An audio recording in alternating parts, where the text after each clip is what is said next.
The Council's ultimatum. The first sign that humanity was no longer alone came on an otherwise unremarkable Tuesday.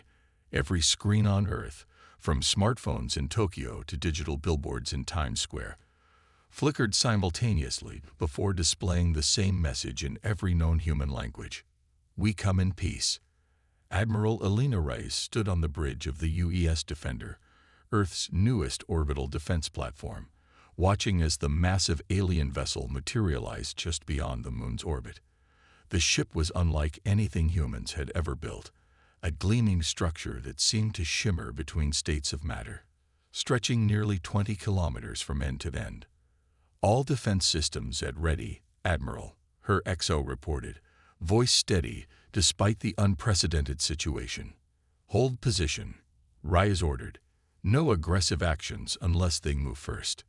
Within hours, representatives from every nation gathered at the United Nations headquarters in New York. The alien delegation arrived in a smaller craft that descended through Earth's atmosphere with impossible grace, landing on the specially cleared plaza outside the UN building.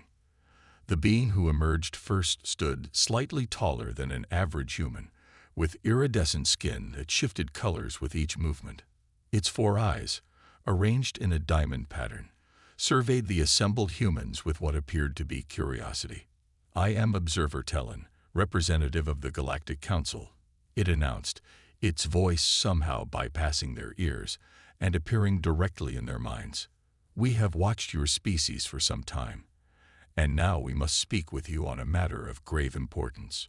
Inside the General Assembly Hall, Observer Tellen explained that the Galactic Council governed over 300 species across this arm of the Milky Way.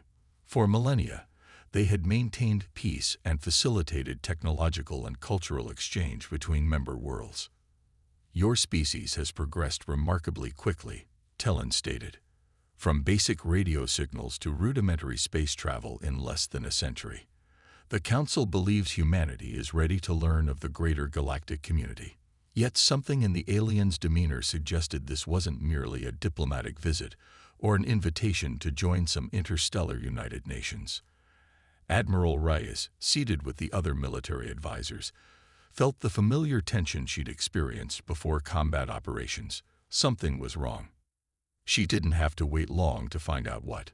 While we would typically approach a new species with an invitation to membership, we face an unprecedented crisis. Tellen continued, its skin darkening to a deep blue.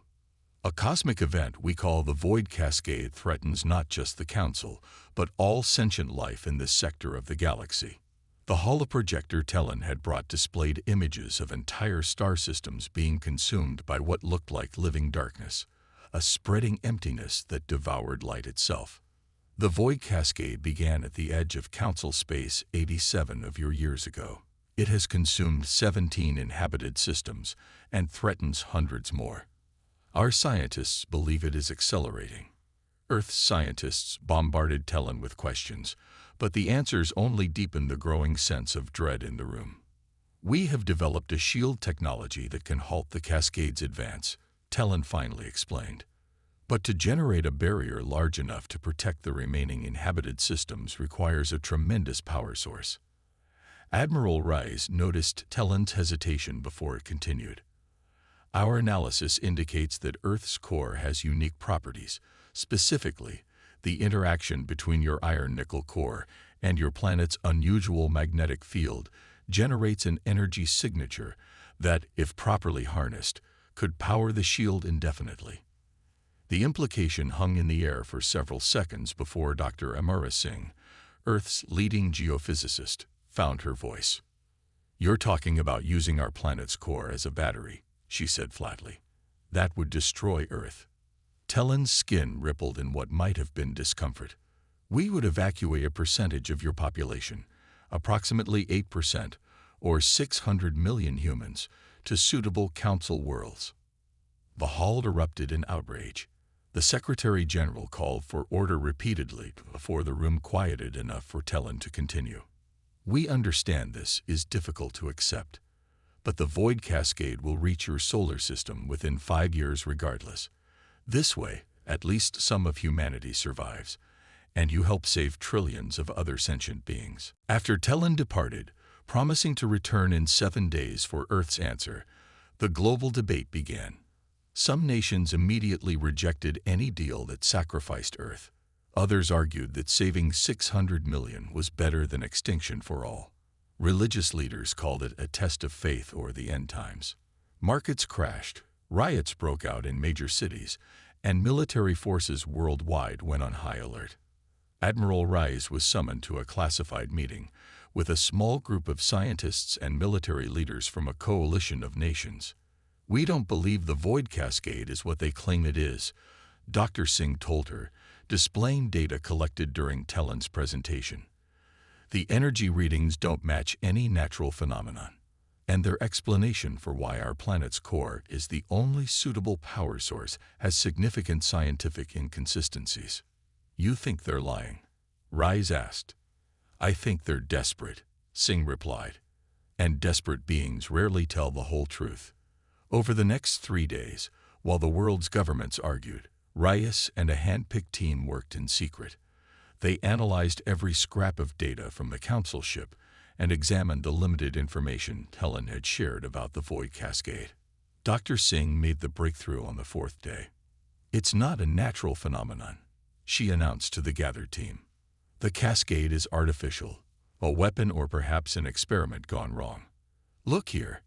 She highlighted energy patterns at the edge of the expanding darkness. "These are consistent with controlled manipulation, not cosmic chance." "So the Council caused this?" Rice asked. "Maybe not intentionally, but yes, I believe they're responsible," Singh replied. "And there's something else. Our core isn't unique, at least not in the way they claimed. What's unique is our biosphere." Singh explained her theory. Earth's incredible biodiversity, especially its microbial life, contained properties that could neutralize the cascade. The Council didn't want Earth's core. They wanted Earth itself, all its living systems, its DNA, its evolutionary history. "They're not planning to evacuate 600 million humans out of kindness," Singh concluded. "They need genetic samples to recreate what they're about to destroy." On the 6th day, as global leaders neared a deadlocked vote on the Council's proposal, Admiral Rice presented their findings to an emergency session of the UN Security Council. "We believe the Galactic Council plans to strip mine our entire planet for biological material to create a countermeasure to the void cascade. Something they likely created themselves," she stated. "The 600 million evacuees would essentially be living DNA banks, kept as breeding stock to maintain Earth's genetic diversity after the planet itself is gone." Her team's evidence was compelling enough that the Security Council voted unanimously to reject the Council's proposal. Earth would not sacrifice itself, not without exploring alternatives. When Observer Tellen returned on the 7th day, the Secretary General delivered humanity's answer. "No." Tellen's skin flashed crimson. "This is regrettable. The Council had hoped your species would choose the path of greatest benefit for all sentient life. We choose to find another way," the Secretary General replied. "One that doesn't require Earth's destruction." "There is no other way," Tellen stated, its mental voice now cold and precise. "The Council has given you a choice, but if you refuse, we must act for the greater good. You have 7 more days to reconsider before we proceed without your consent." As Tellen's shuttle ascended back to the waiting Council ship, Admiral Rice received an urgent message. Orbital telescopes had detected a massive energy buildup in the Council vessel, consistent with weapons systems. "They're not going to wait 7 days," she told her team. "Initiate Operation Phoenix immediately." Across the globe, hidden preparations began. For while the politicians had debated, Rice and her coalition had been planning. Earth would not go quietly, and humanity's answer to the Council's ultimatum was already in motion. Humanity's answer. Dr. Sanjay Rao had never expected to find himself on a stolen alien shuttle racing toward Mars, yet here he was, leading a team of 12 of Earth's brightest scientists on what might be humanity's most important mission. "Final checks complete," reported Dr. Lily Chen, their pilot and expert in reverse-engineered alien tech. We're clear of Earth's defense perimeter. 4 days earlier, during Talon's first visit, they had managed to plant microscopic tracking devices on the aliens' shuttle. The resulting data had allowed them to identify certain frequencies that would mask their departure from the Council's sensors. Their destination, a hidden research facility beneath the Martian surface, constructed in secret over the past decade through a classified international program. Originally designed to establish a self-sustaining human presence beyond Earth, it now served a far more urgent purpose. Any sign of pursuit? Reo asked, checking the shuttle's unfamiliar instruments. Nothing yet, Chen replied, but we should assume they have surveillance we can't detect. Their mission was straightforward but nearly impossible. Find a way to neutralize the void cascade without sacrificing Earth. Based on Dr. Singh's research, they believed the answer lay in Earth's microbial diversity, specifically certain extremophile bacteria from deep-sea hydrothermal vents. Back on Earth, humanity presented a unified front for perhaps the first time in history. Nations that had been enemies for generations now coordinated defense strategies. Every available resource was directed toward planetary defense, even as evacuations moved vulnerable populations underground. Admiral Rice stood in the Global Command Center beneath Geneva, watching as reports came in from every corner of the planet. The Council ship remained in orbit, occasionally deploying smaller vessels that seemed to be conducting detailed scans of Earth's surface. They're mapping potential extraction sites, her intelligence officer suggested, figuring out where to begin harvesting. Or looking for our defensive capabilities, Rice countered. Keep all systems passive until my command. On the third day after Talon's ultimatum, the Council made its move. Without warning, 3 smaller vessels detached from the main ship and descended rapidly toward major population centers, Shanghai, New York, and Lagos. Defensive systems online, Rice ordered, then hesitated. Earth's weapons might be ineffective against Council technology. Worse, an aggressive response might provoke a devastating counterattack.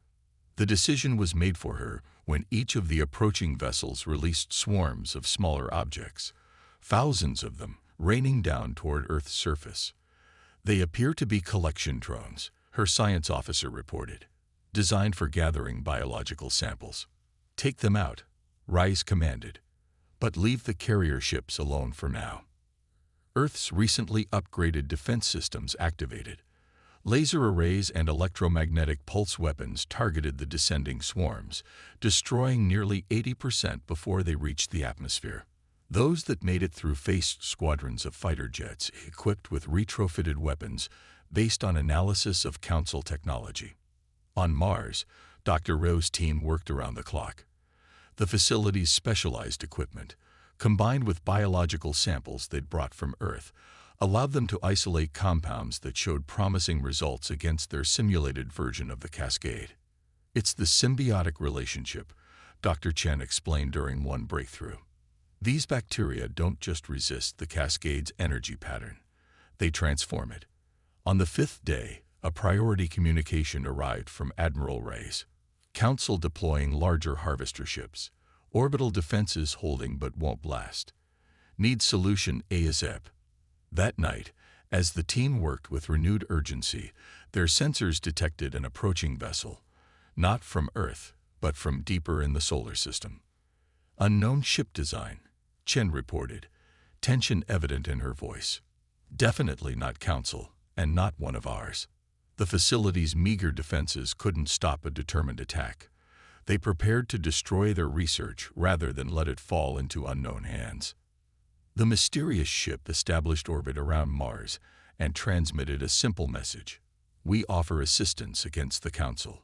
We are the exiled. After cautious communication, they learned that the exiled were former Council species who had refused similar requests for sacrifice. Cast out and hunted for centuries, they had established hidden communities throughout the galaxy. The Council has done this before, explained Kurval, the exiled commander. They find worlds with unique properties, extract what they need, and discard the remains. The Void Cascade is their creation, a weapon they lost control of decades ago. With the exiled's help, Dr. Rowe's team completed their work in hours instead of days. The solution wasn't a shield or a weapon, but a transformative agent, a synthesized biological compound that could convert the cascade's destructive energy into something sustainable. It won't stop the cascade immediately, Rowe cautioned during the briefing with Admiral Reyes, but it will begin a conversion process that will eventually neutralize it completely. Can it be deployed in time? Reyes asked, her image flickering as Earth's communication systems suffered under the Council's increasing attacks. Yes, Rowe confirmed, but we need access to the cascade's edge. The compound must be introduced directly into the energy pattern. On Earth, the situation deteriorated rapidly. The Council had launched a full-scale invasion, with harvesters landing at key biological hotspots, rainforests, coral reefs, plains teeming with wildlife. Earth's military forces fought valiantly, but were outmatched by the Council's advanced technology. Then, the exiled arrived. Their fleet, a patchwork armada of ships collected over centuries, emerged from concealment beyond Neptune and attacked the Council vessels from behind. Though smaller in number, their intimate knowledge of Council technology allowed them to target critical weaknesses. "This is Admiral Reyes to all Earth forces," she broadcast. "The vessels arriving are allies. Coordinate with them against Council ships only." The battle for Earth raged across the solar system. The Council, shocked by the exiled's appearance and humanity's unexpectedly effective resistance, diverted resources to defend their harvester operations. That diversion created the opening Dr. Rowe's team needed. With protection from exiled warships, they piloted their shuttle toward the coordinates where the void cascade would first reach the solar system. Deployment in 30 seconds, Chen announced as their shuttle approached the shimmering darkness that marked the cascade's leading edge. Around them, Council interceptors attempted to prevent their approach, only to be engaged by exiled fighters. "Now," Rowe called, and Chen activated the release mechanism. The shuttle shuddered as hundreds of specially designed capsules launched toward the cascade. For several tense moments, nothing happened.